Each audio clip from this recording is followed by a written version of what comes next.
Les había dicho entonces que teníamos que empezar. El primer paso era recopilar unos datos de entrada, que la afluencia íbamos a seguir trabajando con la misma afluencia, de que íbamos a trabajar con el mismo valor de phi. ¿Recuerdan a qué hace referencia phi? El factor de reducción de resistencia, que también se conoce como un castigo, que de acuerdo a lo que sucede,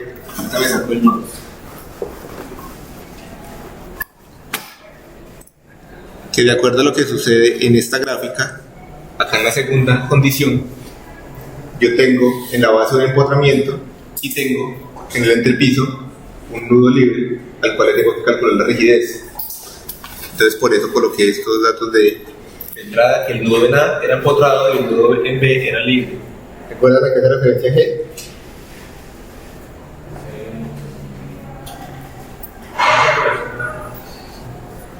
Es el módulo elástico. Esto es un módulo elástico con respecto a la flexión, el que ya conocían de 200.000 megapascal. Esto también es un módulo elástico, pero con respecto al portante, que también es una constante de 77.200. Y que, pues como yo tengo estas condiciones, como yo tengo que calcular una rigidez en B, entonces yo tengo que tener en cuenta qué sucede con la columna 1 con respecto a qué tipo de secciones y qué sucede con la columna 2 también con respecto a qué tipo de secciones, obviamente conociendo las longitudes de cada uno.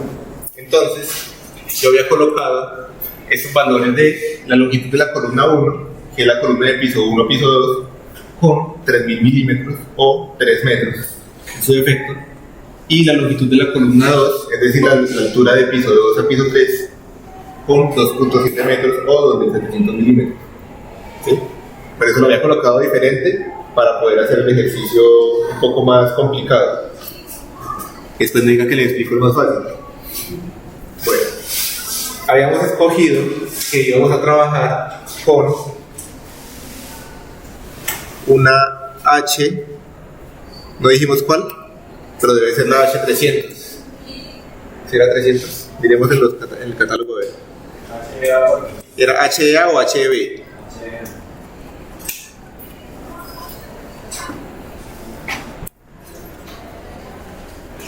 HEA, y tenemos, no, la 400 era esta. Entonces con respecto a estos valores de la tabla, seleccionamos todas estas propiedades geométricas: la altura de la sección, el ancho de la sección, el espesor de los patines, la altura del alma, el espesor del alma, el área global de la sección que lo necesito, el radio de giro en X, el radio de giro en Y, la inercia en X y la inercia en Y. Adicional, pues, CW, que es la constante de alabeo, y J, que es la constante torsional. Bueno, entonces, lo que estamos haciendo primero, ¿cuántas tengo? ¿Hasta dónde alcanzamos? Uy, siempre hicimos harto. ¿Alguien está muy embolatado con lo que estoy diciendo? Eso ya lo expliqué en su video, ¿no? ¿Sí lo vieron? Bueno, me voy a volver un poquito a esta parte, acá en las diapositivas. Recuerden ustedes de que yo tengo 3 estados límites. El primero era el pandeo por flexión, el pandeo flexional. El segundo era el pandeo flexotorsional. Y el tercero era el pandeo local. ¿Entienden esos conceptos? Obviamente, pues al aplicar una carga puntual a una columna, yo tengo un pandeo, posiblemente un pandeo, ¿sí? Que es un estado límite que yo tengo que evitar. El segundo es ese mismo pandeo, pero acompañado de una torsión. Y el tercer estado límite es un pandeo local, que es una deformación solamente en una parte de la sección. Puede ser en las alas o puede ser en el alma. ¿Ya? Bueno. Entonces, por eso yo tengo que hallar una resistencia por pandeo flexionante y por pandeo flexotorsionante. Esto que tengo acá es el procedimiento para hallar la resistencia para el pandeo flexionando solamente el pandeo por flexión. Entonces, para hallar ese pandeo por flexión, yo tengo que basarme en lo que sucede en esta gráfica. ¿Se acuerdan esa gráfica o no se acuerdan de nada?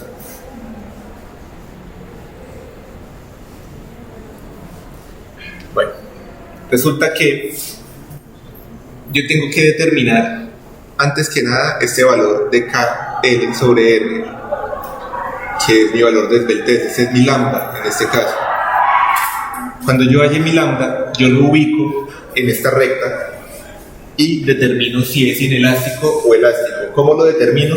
Resolviendo lo que se encuentra en esta fórmula, que es esta misma fórmula de acá. 4.71 por la raíz del módulo elástico sobre la fluencia del acero. Al resolver este valor, aquí me va a arrojar obviamente un valor y ese va a ser mi límite. Si mi valor de esbeltez se encuentra antes de ese valor, es decir, es inferior a ese valor, entonces yo voy a tener un comportamiento inelástico. Y si se encuentra después, si es superior, voy a tener un comportamiento elástico. Si yo tengo un comportamiento inelástico, para calcular el FCR, me baso en esta fórmula, que es igual a 0.658. Esto que está acá es la potencia, que es la fluencia del acero sobre el esfuerzo crítico de Euler. Y el esfuerzo crítico de Euler lo hallo mediante esta fórmula de acá. Y si se dan cuenta, acá esta fórmula, alcanzan a verla, dice pi al cuadrado sobre el módulo elástico, sobre KLR, que es la gran incógnita que tenemos hasta el momento. ¿Sí? Entonces tengo que resolver el KLR para poder hallar el esfuerzo. Y con ese mismo KLR determino si es inelástico o elástico y calculo el FCR con esa fórmula. Si tengo comportamiento elástico, entonces calculo con esa fórmula, que es esta misma que está acá, 0.877 por FE. Es decir, estoy atado a obligatoriamente hallar el KLR. ¿Qué es el KLR? El KLR, como les decía, es la esbeltez. Y resulta que como mi sección tiene dos ejes, entonces tengo dos posibles esbelteces, una para el eje X y otra para el eje Y. ¿Cómo hallo la esbeltez en X? La incógnita grande que tenemos es el valor de K. Todavía no lo conocemos. Conozco el valor de la longitud porque sé la longitud de la columna, y conozco el Rx porque es el radio de giro en X, que lo hallo de la tabla, ahorita se los estaba mostrando. Y el otro valor pues es lo mismo, la misma longitud sobre el valor de el radio de giro en Y, que es K, es un factor de longitud efectiva. Hasta el momento la gran duda que tenemos es cómo hallar ese K. Estamos hablando solamente de pandeo flexionante, no de pandeo flexotorsionante, solamente de pandeo flexionante. Entonces, para hallar K, primero tengo que hallar unos valores de rigidez en los nudos. Habíamos dicho de que el comportamiento que más se me asemejaba a mí era el segundo comportamiento, porque estoy calculando una columna de un primer piso, ¿cierto? La columna que va de piso 1 a piso 2. ¿Por qué? Porque es la columna más crítica, ¿sí? O es la columna que está recibiendo todas las áreas aferentes de ahí para arriba. Entonces, por eso estoy calculando la rigidez, la columna de piso 1 a piso 2, y tengo dos nudos, tengo nudo A y tengo nudo B. Cuando tengo este tipo de condición, que es la que más se repite, o la que vamos a encontrar nosotros, que es empotramiento en la base, yo tengo una rigidez igual a 1, no tengo que calcularla. Pero para el punto B, sí tengo que calcularla. ¿Y cómo la calculo? Mediante esta fórmula que tengo acá. ¿Qué dice esta fórmula? Dice que es la sumatoria, en la parte de arriba es la sumatoria de lo que sucede con la columna, y en la parte de abajo es la sumatoria de lo que sucede con las vigas. Se dan cuenta que a este nudo B le está llegando columna 1 y le está llegando columna 2. Entonces, mirando la parte superior, tengo el módulo elástico de la columna, lo conozco, ¿cierto? Ya lo saben de memoria. Tengo la inercia de la columna, porque ya la podemos hallar con la tabla de las secciones, y tengo la longitud de la columna. Entonces, resuelvo lo que se encuentra en este paréntesis para columna 1. Módulo elástico, inercia, longitud de columna 1, lo tengo. Y me voy para la columna 2 y hallo exactamente lo mismo y se lo sumo a este valor, por eso habla de una sumatoria. ¿Sí? Ahora, posiblemente a ese nudo le pueden estar llegando 4 vigas. puede ser llegando solamente una viga, 2 vigas, 3 vigas o completamente las 4 vigas. Te los pongo a manera de ejemplo. Si acá en esta esquina hay una columna, ¿cuántas vigas estarían llegando? 3. Viene una de allá del extremo, otra de allá y esta aquí viene por debajo de este muro. ¿Sí? Entonces, en este caso, si puedes separar esa columna, no tendrían en cuenta 4 vigas, sino solamente 3. ¿Sí? Entonces, es una sumatoria porque hay que tener en cuenta lo que sucede con la columna 1, con la viga 1, perdón, más la viga 2, más la viga 3, más la viga 4. ¿Sí? Y por eso lo deja abierto una sumatoria, porque pues no está estrictamente ligado a 4 vigas, sino que puede ser solamente una, o 2 vigas, o 3 vigas, o las 4 vigas, en caso tal. Por ejemplo, si hubiese una columna acá, ahí sí le llegarían 4 vigas, ¿cierto? Viene una de allá, esta de acá, la que viene en ese mismo eje y la que viene en el pasillo. ¿Sí? Bueno. Entonces, es lo mismo. Esta G hace referencia pues solamente a las vigas, señor. ¿No va a penetrar? No creo.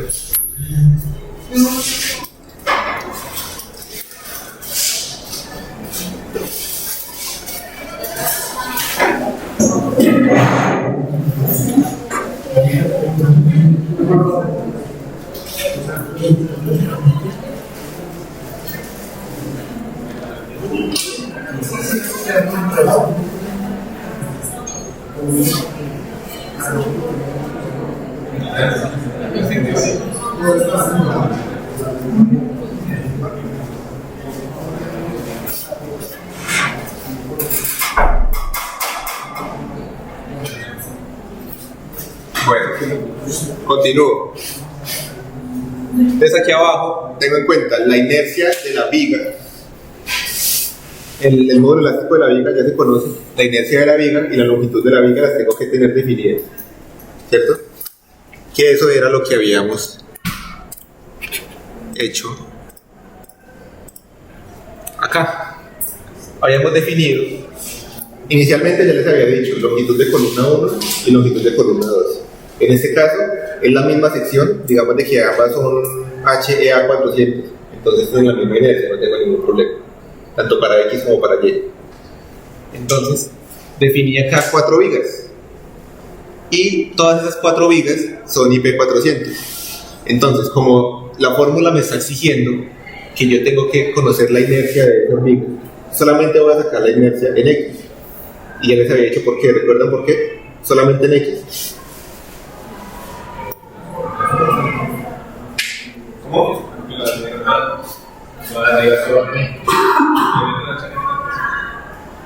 viga siempre va en sentido vertical.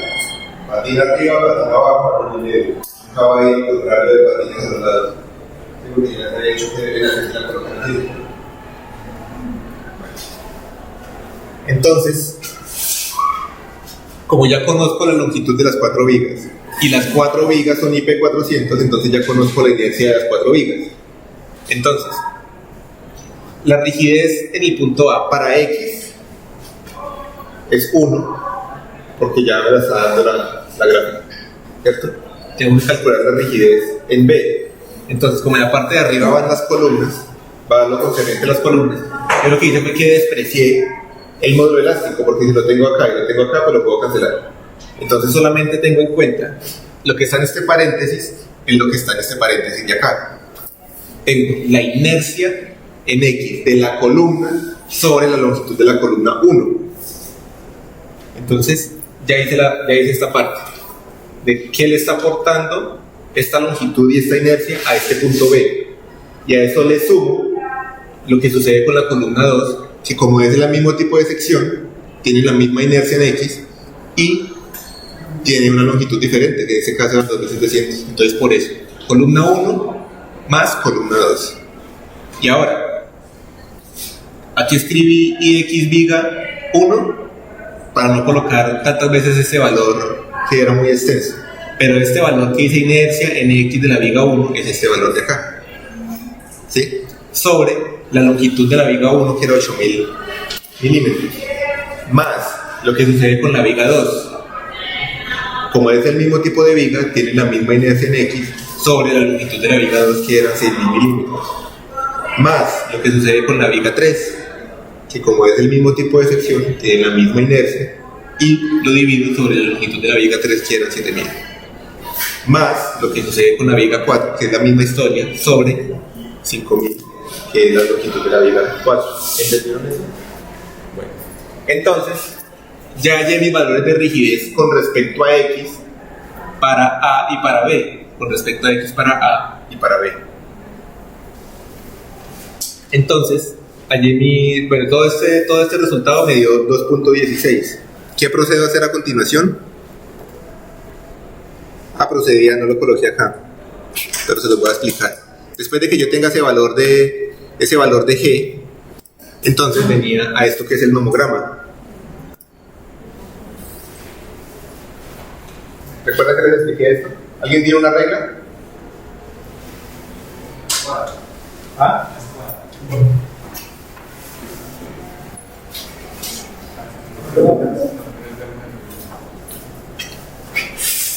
De pronto sí. Bueno, entonces, si estamos hablando para X, yo tenía rigidez en X en el punto A igual a 1. Y rigidez en el punto B, ¿cuánto había dado? Ustedes que lo tienen apuntado, los que vieron. 2.16. Entonces, aquí tengo rigidez para A y al otro extremo tengo rigidez para B. Lo que hago es que trazo una línea recta entre la rigidez del punto A y la rigidez del punto B. Quiere decir que aquí estoy en 1 y en el otro lado 2.16. Entonces esto es 2.50, entonces 2.16 era más o menos por acá. Entonces, donde se intersecte, ese es el valor de K. Y por eso habíamos tomado la determinación.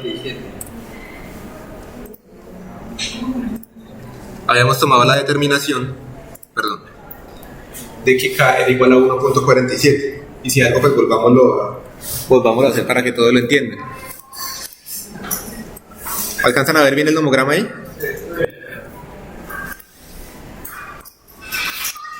Tengo rigidez en el punto A igual a 1 y en el otro lado 2.16. Entonces, si esto es 2 y esto es 2.50, 2.16 viene siendo, aquí sería 2.25, entonces por acá más o menos viene siendo 2.16. ¿Sí? Y dijimos de que era 1.47, porque si aquí estoy en 1 y esto es 1.5, quiere decir que esto es 1.10, 1.20, 1.30, 1.40 y se encuentra un poco debajo del 1.50, entonces es 1.47. Tienen que estar muy pendientes porque es a ojo. ¿Sí?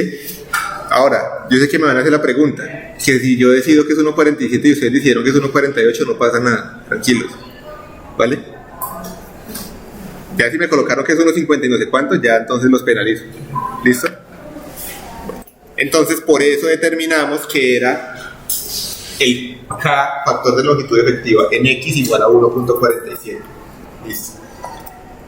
Hicimos exactamente lo mismo, pero para Y. ¿Y qué es lo que cambia? Yo les dije a ustedes, la inercia, cuando estemos haciendo lo de las vigas, la inercia siempre va a ser X. A pesar de que estemos hallando para Y, la inercia siempre va a ser X porque las vigas siempre tienen la misma posición. Las vigas nunca las voy a acostar. ¿Sí? En cambio, una sección, si tengo que comprobarla, como es una columna, tengo que comprobarla en ambos ejes. Es por eso. ¿Sí? La rigidez en el punto A para Y sigue siendo el mismo 1. Estoy en el mismo punto. Sea para X o para Y, no va a variar. Pero la rigidez en el punto B para Y sí va a cambiar, porque aquí estoy teniendo en cuenta la misma longitud de la columna 1 y aquí la misma longitud de la columna 2, pero aquí ya estoy teniendo en cuenta la inercia en Y para la columna. ¿Sí? Anteriormente, cuando estaba hallando para X, perdón, acá era X, la inercia en X, ahora está la inercia en Y. ¿Entendido? Y abajo pues es exactamente lo mismo, porque las vigas tienen la misma longitud y van en la misma posición, entonces no cambia. ¿Listo? Entonces determinamos de que la rigidez en B era igual a 0.41. Entonces si me voy otra vez al nomograma, 0.41 viene siendo, si esto es 0 y esto es 1, esto es 0.2, 0.4, un poquitico más arriba de esta línea. O sea, cada intervalo es 0.2, ¿cierto? Aquí estoy en 0, aquí estoy en 1, entonces 0, 0,2, 0,4, 0,6, 0,8 y 1. ¿Sí? Entonces, el 0,41, que me quedó mal ubicado, digamos que es por ahí. 0,41 va un poquitico más arriba del 0,40. A ver si nos coincide con lo que habíamos dicho ese día. Tengo entonces 1,20, como 1,22, 1,23. ¿Qué dijimos ese día? 1,22. ¿Sí? Entonces por eso hallamos ese valor. Por eso llegamos a que el factor de longitud efectiva con respecto a y es 1,22. ¿Qué hacemos ahora? Tengo que hallar una esbeltez para X y una esbeltez para Y. ¿Sí? Como para X, tomo todos los valores que están en X. Hallamos un K en X, 1,47. Tenemos una longitud que sea para X o para Y la misma. Tenemos los mismos 3.000. Aquí ya estamos hablando solamente de columna 1, ¿no? ¿Sí? Ya no me interesa la columna 2, ni la longitud, ni la inercia, ni nada, no me interesa. Simplemente yo lo necesitaba para hallar K. Pero ya aquí en este caso solamente estamos hablando de la longitud de la columna de primer piso, segundo piso, la columna 1. Sobre el radio de giro en X que lo toman de la sección, de las tablas de la sección. Y me dio una esbeltez de 26.25. Ahora resuelvo lo mismo para Y. Tengo el K en Y que me dio 1,22, creo que lo dije así, 1,22. La longitud, la misma. Y tengo un radio de giro en Y, que es diferente a X, ¿no? Vamos con eso porque lo encuentran ahí en la tabla. Y tengo una esbeltez de 49.86. Ahora, viene sabido de que una esbeltez, entre mayor sea su número, más crítico. Entonces, por eso, escojo una esbeltez definitiva entre los dos. Calculo la esbeltez para X y calculo la esbeltez para Y. Y la que me dé mayor, con esa me quedo. Por eso acá ya tengo simplemente lambda. Este es mi valor de KLR, KL sobre R. Definitivo. ¿Cuál? El mayor de los dos que calculé. ¿Entendieron? Listo. Bueno. El siguiente paso es lo que ustedes ven acá. ¿Se recuerdan cómo calcular el esfuerzo cinético de Euler que les mostré? Para que ustedes pudieran hallarlo en la fórmula del FCR. ¿Sí? Entonces, yo tengo que calcular dos esfuerzos críticos de Euler. Uno para pandeo flexional y otro para pandeo flexotorsional. ¿Sí? Y me voy a devolver hasta allá porque los dejo bien embolatados. Veamos por acá entonces. Repito brevemente. Necesitaba el KLR. Ya lo tengo. ¿Cierto? Porque a Y2 me quedé con 1. Entonces ya tengo el definitivo. Entonces con ese KLR, primero yo ya puedo escoger o determinar si tengo un rango inelástico o si tengo un rango elástico. Aparte, como ya tengo el KLR, puedo hallar el esfuerzo crítico de Euler para pandeo flexional. Pandeo flexional. ¿Sí? Bueno. Y como ya puedo hallar el esfuerzo crítico de Euler, pues ya puedo, dependiendo del comportamiento que tenga, calcular el FCR. Adicional a eso, ya hice esto, ya hice esto, ya hice esto. Entonces llegamos a el pandeo flexotorsional. Ya estamos hablando de otro estado límite. ¿Sí? Y resulta que yo tengo que olvidarme de lo que sucede en el eje X e inclusive me tengo que olvidar del KLR, ya no me importa. Ahora tengo que fijarme en el eje Y. ¿Sí? El eje Y es el que me va a determinar si tengo comportamiento inelástico o elástico. Porque yo antes determinaba con este límite, o sea, esta línea punteada, ahora determino con este límite, es decir, esta línea punteada de acá. ¿Sí? Y acá de pronto se ve muy pequeño, pero acá sí lo tengo bien grande, 0.44 FY. ¿Sí? O sea, 0.44 por 3.45. Eso me va a determinar el límite. Entonces, acá dice que si ese valor de F sub E supera ese 0.44 FY, yo tengo un rango inelástico. Y si es inferior, tengo un rango elástico. Entonces, si es superior, es la misma fórmula de la anterior. Está aquí más desglosada o más amplia. ¿Sí la ven? Y si tengo un rango elástico, entonces tengo esta fórmula, que es esta misma que tengo acá. ¿Sí? Pero dense cuenta ustedes de que el esfuerzo crítico de Euler para flexotorsión ya es otra fórmula. Ya lo hallo de otra manera. Y tengo una diapositiva completa para esta fórmula, para hallar ese esfuerzo crítico de Euler. Obviamente, pues si X y Y, estas dos variables, ustedes saben de dónde tomarlas, que son las inercias para X y para Y, y ya hemos venido trabajando con ellas para hallar la rigidez. J, la constante torsional, ya saben de dónde hallarla también, ya lo tenemos por allá escrita en los datos de entrada. W también lo tenemos, la constante de la B. Viene G, que se los dije ahorita, es un módulo de elasticidad acortante del acero, que es igual a 77.200, para que lo aprendan. Y tengo el caseta, ¿recuerdan todo lo que hicimos ahorita para hallar el K? Hallamos rigideces y después nos fuimos al nomograma. Aquí ya no tengo que hallar todo eso, ya tengo el K igual a 1. Ya no me interesa punto A, punto B, no me interesa nada, simplemente el factor de longitud efectiva es 1, pero porque aquí ya estoy hablando de pandeo por torsión o por flexotorsión, en este caso siempre va a ser 1, pero solamente para flexotorsión, ¿sí? El de flexión sí lo tienen que calcular, ¿vale? Entonces resuelven todo lo que ya tienen todas las variables, ¿cierto? Ya no queda ninguna duda. El pi, posible que no lo conozcan, conocen E, GW, K sub 0 se lo cargué, es decir, la longitud de la columna la conocen el nuevo módulo que les expliqué, conocen J y conocen las inercias, no hace falta nada. Entonces eso fue lo que hicimos acá. Entonces tengo dos esfuerzos críticos de Euler, por eso aquí dice para pandeo flexional y por eso aquí dice para pandeo flexotorsional. Entonces fue que reemplacé las fórmulas.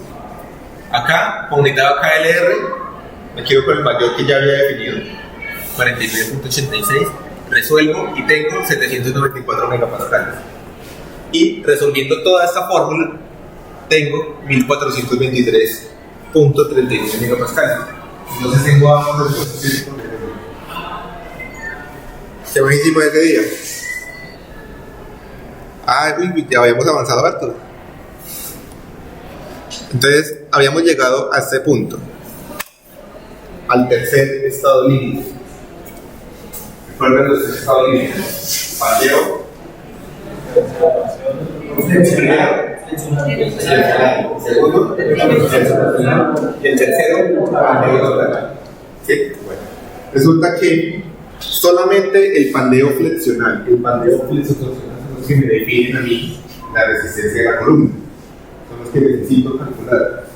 Y necesito calcular el pandeo local del tercer estado límite porque es un castigo adicional que le voy a aplicar a la columna, que va con respecto al alma o con respecto a las alas. ¿Sí? O sea, este valor no es un valor independiente, sino que acompaña a los otros dos estados límites. Les leo brevemente lo que dice ahí. Dice que para evitar el pandeo local se debe escoger perfiles que cumplan con la relación ancho-espesor B sobre T.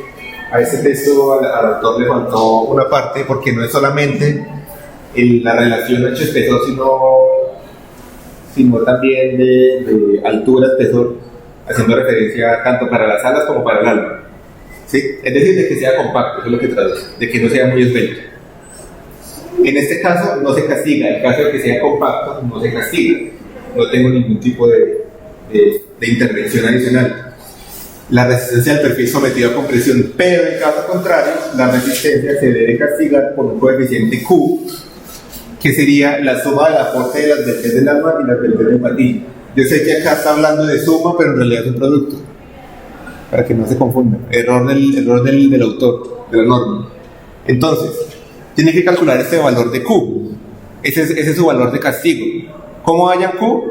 ¿O qué es Q? Es un factor de reducción, o sea, un factor de castigo, que tiene en cuenta todos los elementos esbeltos a compresión. Es esbelto, si es compacto, no hay que castigar. Y ahorita nos vamos a dar cuenta de qué perfil sí y qué perfil no, o cómo determinamos eso. Bueno, tengo en la fórmula el Q sub A, no importa cuál de los dos porque el orden de los factores no altera el producto. Acá tengo para Q sub A un factor de reducción para miembros con secciones de elementos esbeltos en el alma o elementos achizados.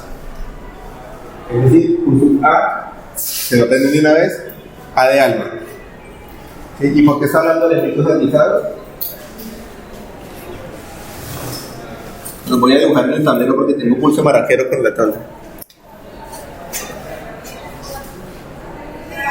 Fíjate que la sección se compone de patín, alma, patín. Como estamos hablando netamente del alma, dice que es un elemento atiesado porque él está fijo en la parte superior y en la parte inferior. Entonces está completamente confinado por dos patines. ¿Sí? Por eso es un elemento atiesado. Pero si pasamos al Q S, que hace referencia a los patines, decimos que es un factor de reducción para miembros con secciones de elementos esbeltos en el patín o elementos no atiesados. Está hablando de que no atiesados porque supongamos de que esto fuese una viga, entonces yo tengo un apoyo acá o un empotramiento acá, pero acá ya tengo un voladizo, ya es más susceptible del relieve. ¿Sí? Entonces por eso ya no es un elemento atiesado. Esto sí es un elemento atiesado, esto no es un elemento atiesado. Profe, si no son que le coloquen atiesadores. ¿Cómo? En caso de que se le coloquen Pero atiesadores. ahí es mucho más compacto. O sea, las leyes que tenía, o la capacidad de la que carecía, ya la están metiendo con los atizadores. Mejor se le va a mover esa letra. Pero de todos modos depende también de la longitud de los atizadores, de la distancia que haya en el atizador. Porque entre un atizador a otro, no hay ningún atizador va a ser redundante. Ahí se puede presentar una economía. Bueno, entonces vamos a conocer cómo hacemos para hallar esos valores. Todo esto que está aquí lo resolví en esta recta. Les amplío. ¿Se alcanzan a ver bien las fórmulas? Bueno, si no alcanzan a verla bien, se acerca. Tengo una recta en la que predomina la esbeltez. Y si estoy hablando del pandeo local en el patín, entonces es la esbeltez del patín. Ustedes recuerdan cómo hallarla, ¿cierto? ¿Qué recuerdan? La fórmula de la esbeltez del patín. Esa vaina. BF sobre 2DF. Esa es la esbeltez del patín. Entonces, cuando ustedes ya resuelven su esbeltez, entonces la ubican en su recta y la determinan por unos rangos. Esos rangos son la solución de esas fórmulas que encuentro acá. Lo mismo que hacíamos para chequear compacidad con las ligas, solamente que pues no con los mismos valores, ¿cierto? Entonces, inclusive hasta creo que se dice, creo que son los mismos, 0.56 me parece y 1.03 si no estoy mal, para uno de esos sí era. Entonces, si yo ubico mi esbeltez y la tengo inferior a este valor, entonces mi Q sub S es igual a 1. ¿Qué quiere decir eso? De que no tengo castigo. Pero, digamos que esto es la zona compacta. Si ya pasa a la zona no compacta. Entonces, ¿cómo lo hallo allá? Determinando que la esbeltez es superior a este valor e inferior a este. ¿Sí? Ya tengo Q sub S con esta fórmula, que es igual a 1.415 menos 0.74, lo que está multiplicando acá, B sobre T es el mismo BF sobre TF, es exactamente lo mismo, multiplicado por la raíz de la afluencia sobre el módulo elástico. Es decir, conocen todos los valores para calcular en este caso. Y la otra condición, cuando ya es muy esbelta, entonces es esta fórmula para hallar Q sub S, que es 0.69 por el módulo elástico sobre la afluencia del acero por BF sobre TF al cuadrado. Entonces eso fue lo que hicimos acá.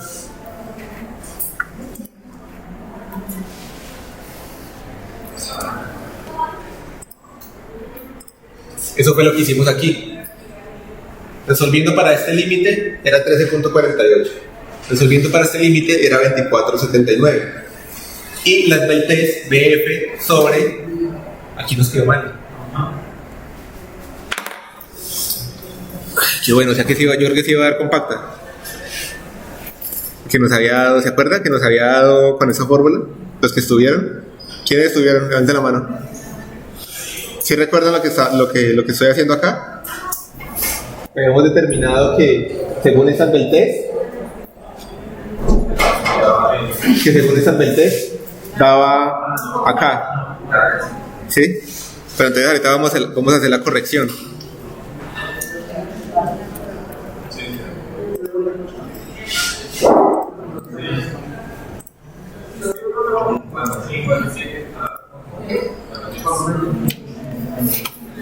Entonces aquí nos habíamos equivocado porque es 2 veces el TF.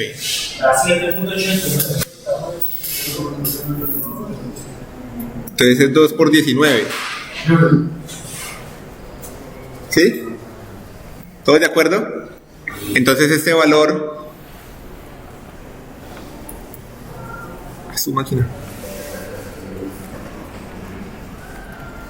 ¿Este valor cuánto era? ¿Sí? ¿Confirman todos? Listo. Entonces, al tener ese 189 ya me cambia esa condición. Porque ya queda compacta. Es decir, el Q sub S ya no es este.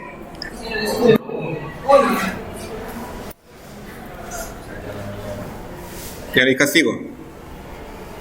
Con respecto a los patines. ¿Sí? Qué bueno que volvimos a hacer ese repaso porque nos habíamos equivocado en el 20. Bueno, yo reemplazo acá entonces. Esa era la número 7. Sí, número 7.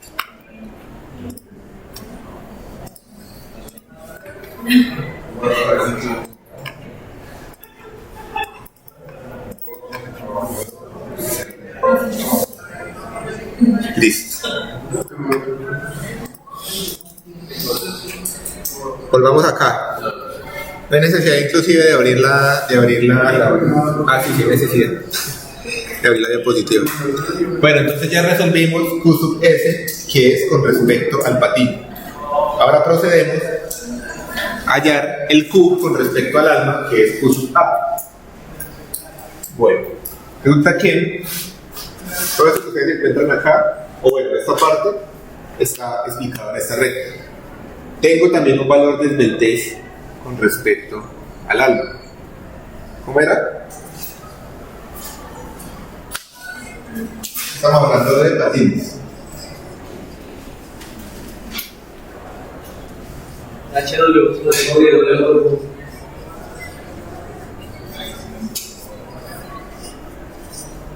Así resuelvo yo ese valor de desbeltez con respecto al alma.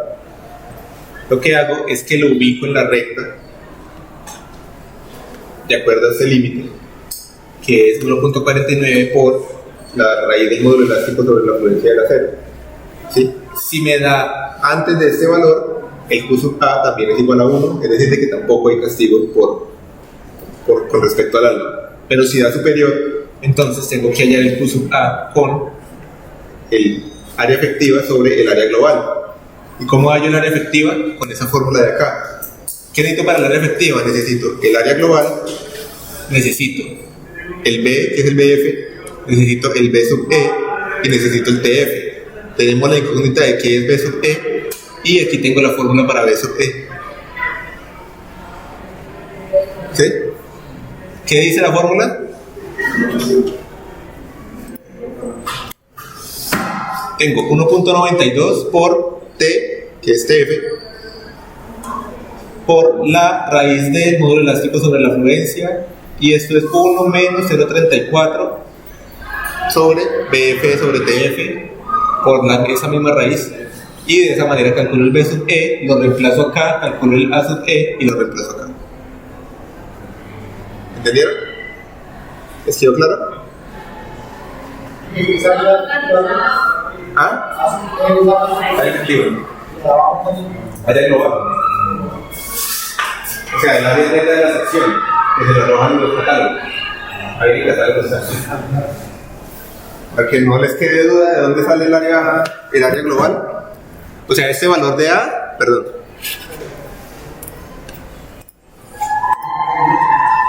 Este valor de A, que es este mismo valor de A de acá, es el mismo AG. ¿Y de dónde sale la G? de acá, miren, de esta columna. ¿Sí lo ven? Todos esos son los valores de área global dependiendo de la sección. ¿Listo? Entonces, no tienen ninguna duda de dónde salen valores ni de nada, entonces todo lo tienen claro. Aquí está la fórmula del indicador. ¿Listo? Que eso fue lo que hicimos aquí. Entonces, acá tenemos, y vamos a hacer también la corrección de esta. Hagámosla de una vez.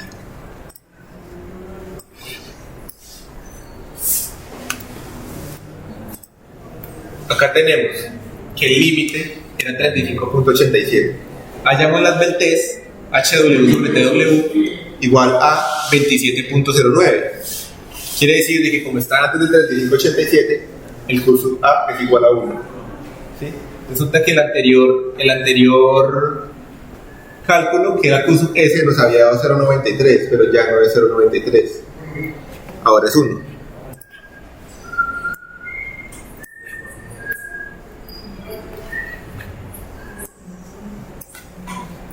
Y 1 por 1, pues imagínense.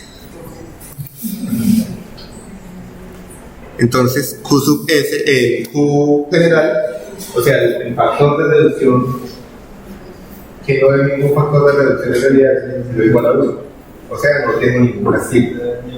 En caso tal, y les voy a explicar ahorita cuando continuemos, en caso tal de que ustedes sí les presente un castigo, entonces resulta que, supongamos de que estamos hablando acá de flexitorsión, que son las mismas fórmulas de flexión, ¿sí? O sea, otras condiciones, pero las mismas fórmulas para calcular el FCM. Acá yo tengo la fluencia del acero y vuelvo a tener la fluencia del acero. Ese valor de Q lo tengo que tener en cuenta en la fluencia del acero. Ahí es donde castigo. Casualmente, si tengo rango elástico, no lo castigo porque no va a la fluencia del acero. ¿Sí lo ven? Bueno. Como ya tengo, siguiendo este procedimiento, ya tengo datos de entrada, obviamente, lo más sencillo. Tengo propiedades geométricas, más breve, ya calculamos las beltes, es decir, ya calculamos el KLR, el KL sobre M, ya calculamos ambos esfuerzos críticos de Euler, es decir, ambos FE, ya los tenemos. Ya calculamos el factor de reducción por pandeo local, es decir, el Q que acabamos de hallar que nos dio 1. Ahora vamos a calcular el esfuerzo límite por pandeo friccional.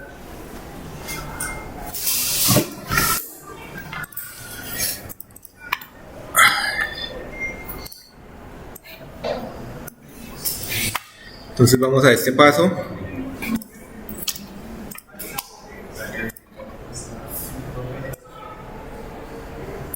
Que es el esfuerzo límite por pandeo flexional. Yo digo que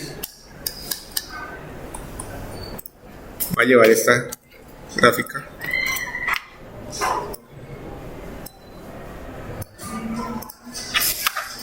Y voy a resolver el límite. ¿Cuál era el límite? Justamente aquí.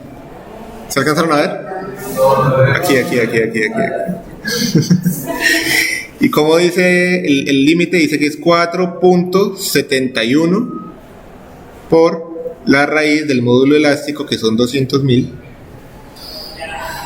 sobre la fluencia del acero, que son 345. ¿Cuánto da? Eso da 113 punto algo. 113.40. 113.40, que es ese valor de acá, 113.40. Ahora yo tenía un valor de KLR, entonces yo digo que KL sobre R es igual a la esbeltez, o sea lambda, y es igual a, acá lo teníamos, 49.86. Yo confío en ustedes, pero pues para que les quede el video. 49.86. Si yo tengo ese valor, entonces vengo y lo ubico en mi recta. Y 49, aquí tengo 107, 49 diciendo por ahí por acá. Por acá digamos de que está ese 49.86. Entonces tengo rango inelástico o elástico. Inelástico, ¿cierto?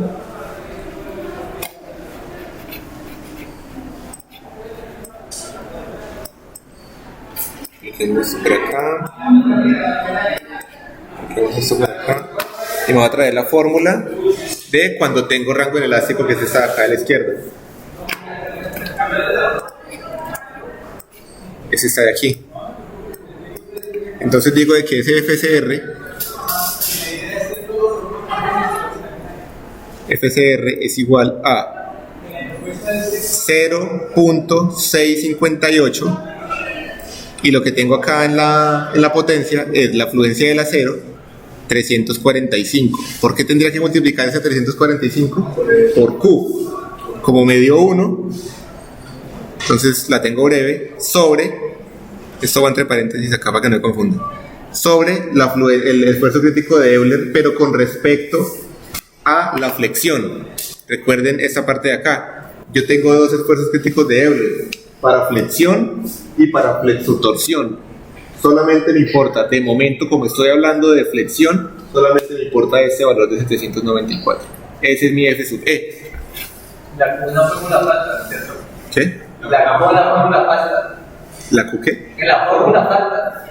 En la fórmula sí. Pero pues ya saben a dónde van y lo castigan, en la afluencia. En caso de que haya castigo, ¿no? Como no hay castigo, pues sigue siendo los mismos 345.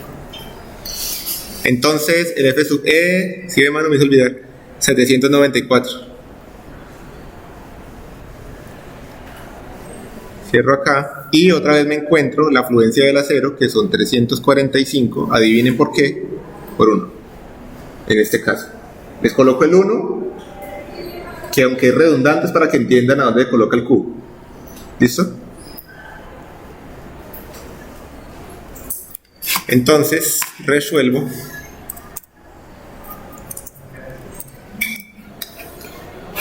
Tengo acá, entre paréntesis, punto 658 y el valor de la potencia, no, si no es, el valor de la potencia es una división de 345 por 1 sobre 794, y adicional a eso viene multiplicado por la fluencia otra vez, por Q, y me dio 287.63.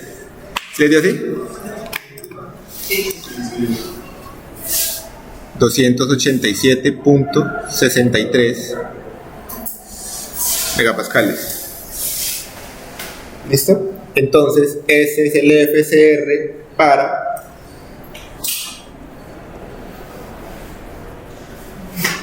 flexión. ¿Listo? O pandeo flexionante. Pero pues, resumámoslo. ¿Qué número de diapositiva iba? Ya, guardar la 9.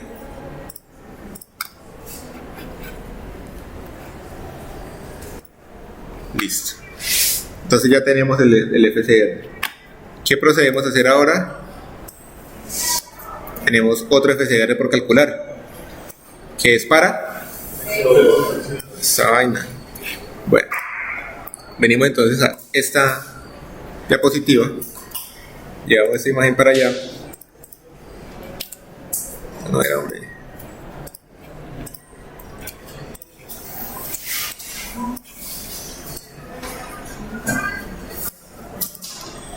Listo. Definamos por acá de una vez de que ese otro F sub E era igual a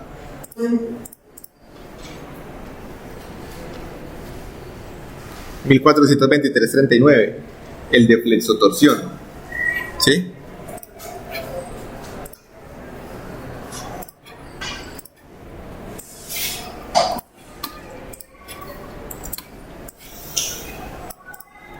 Ahí lo tenemos. Ese valor es la solución de esa fórmula, 1423.39. Listo. Ahora vamos a resolver el límite, es decir, lo que está sucediendo acá. ¿Se alcanzaron a ver dónde rayé? No. Aquí. Pero es esta línea de aquí. ¿Listo? ¿Qué sucede ahí? Sucede 0.44 por FY, o sea, 0.44 por 345, 151.8. Eso es lo que pasa aquí, 151.8. ¿Y qué hago ahora? Me voy con el F sub E, así como dice aquí en la fórmula. ¿Sí lo ven? Dice que si el F sub E es superior a 0.44 FY, tengo rango inelástico, o si es igual o inferior, tengo rango elástico. Entonces, en este caso, como tengo 151.8 de límite entre elástico y elástico, y tengo 1423, ¿qué comportamiento tengo? Elástico, ¿verdad? Entonces, coloquemos esto por acá y traemos la misma fórmula, o esta de acá,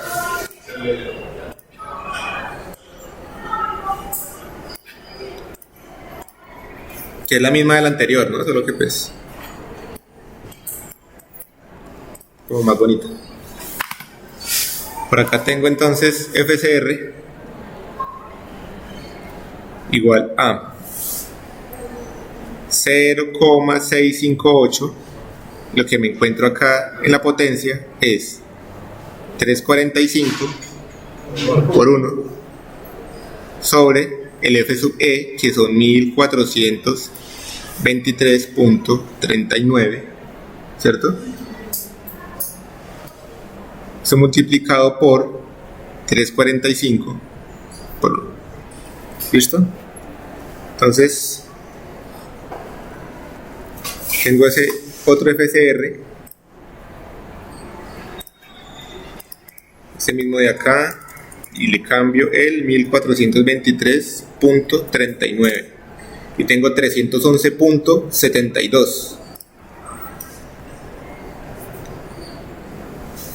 311.72 megapascales. Esto es flexotorsión. ¿Entendieron? Bueno, porque ya vamos a acabar. ¿Qué dudas tienen hasta el momento? Lo que les puede resultar a ustedes confuso es el valor del F sub E. Que tengan en cuenta, hay uno para flexión y hay otro para flexotorsión. Y así como hay un F sub E para flexión y otro para flexotorsión, también hay un FCR para flexión y otro para flexotorsión, que fue lo que acabamos de hacer. Este es para flexotorsión. ¿Sí?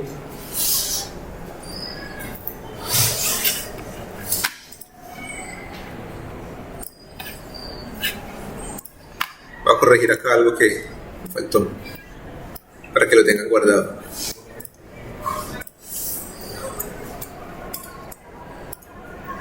Este es el esfuerzo límite por pandeo flexotorsional. Sí, el anterior era por flexional, este es por flexotorsional. ¿Listo? Voy a reemplazar la imagen.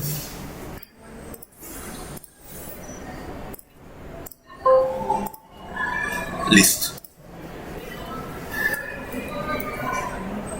Listo, y quedó flexional, todo lo concerniente a flexional, y quedó flexotorsional con todos los cálculos para flexotorsión. Bueno, cambia el F sub E. Ahí empieza a darse cuenta. ¿Listo? Y pues aquí ya tienen otro límite, ¿no? En este es el límite vertical, en el anterior es el límite horizontal. Bueno. Ahora, el paso que sigue, que es el último paso,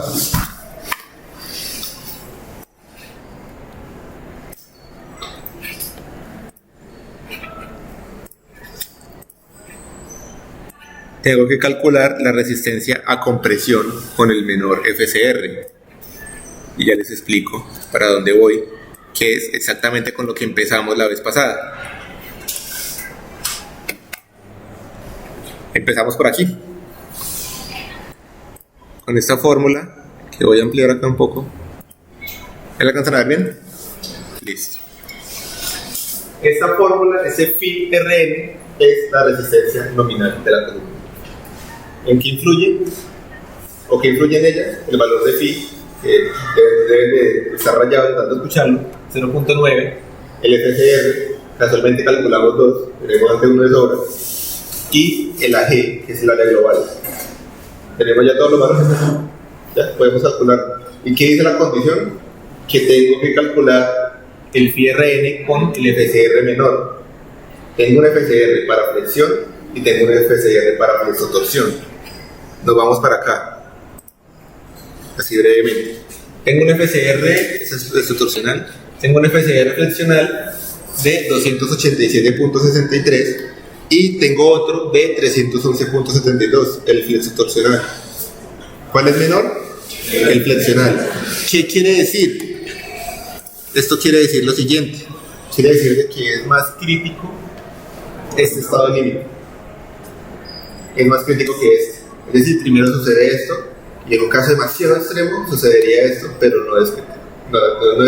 no es susceptible esa sección a que presente un pandeo flexotorsional. ¿Sí?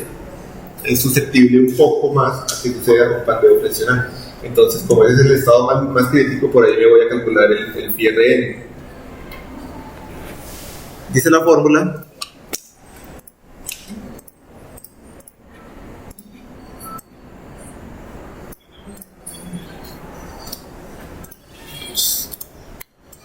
Aquí coloco la fórmula. Vamos a colocar entonces todos los valores para que la hallemos.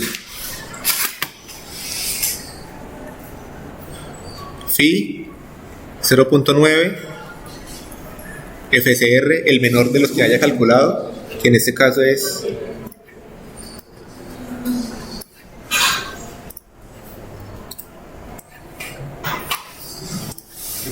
287.63 megapascales, y tengo el área global, que también lo había definido por aquí. Por acá está, con 15.900 milímetros cuadrados.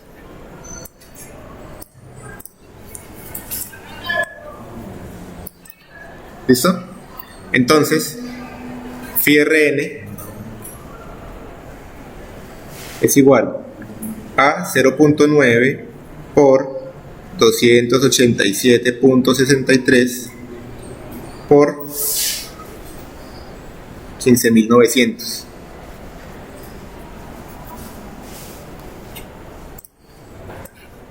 Entonces tengo 0.9 por este valor por 15.900. 4.116.008, ¿sí? 4.116.008.63. ¿Cuánto da esto? Newton. Es decir, phi Rn igual a 4.116,0 kilonewton. ¿Sí o no? Bueno, 4.116 kilonewton es lo que me está resistiendo esa columna.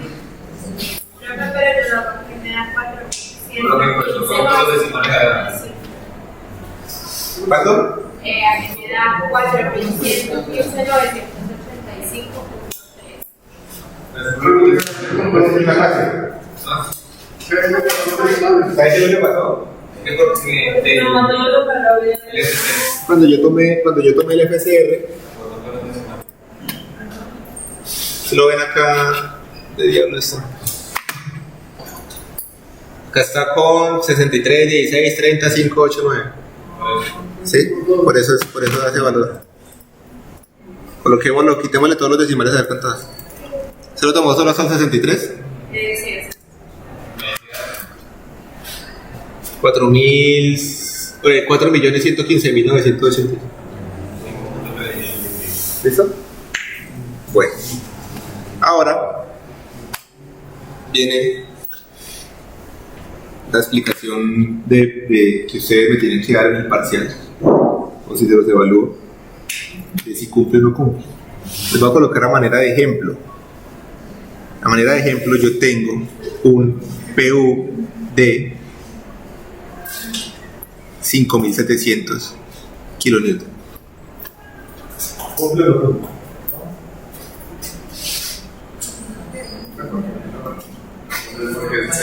Si yo tengo 5700 kilonewton actuando para esa columna y solamente me está resistiendo 4100, No cumple su tipo de valor de ¿listo?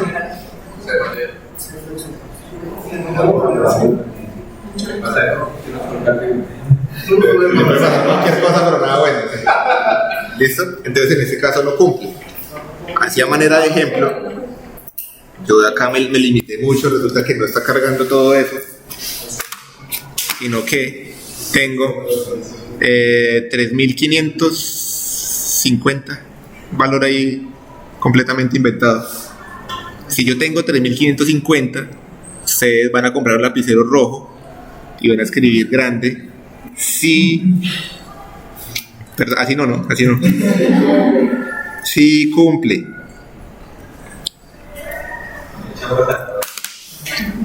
En este caso de que el PU es menor al PRN. ¿Listo? Eso necesito ver yo. Esta vaina necesito ver. Porque eso me demuestra que ustedes sí saben de que un valor es mayor al otro, es que es menor al otro. Ya. Yo creo que es que pasarse no te con eso, pero ¿Cómo que no?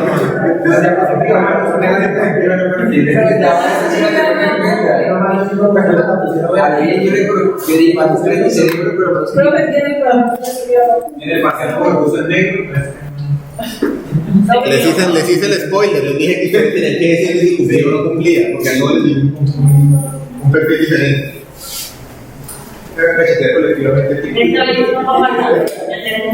Por favor, saquen una hoja y firmen la asistencia. Sí, sí.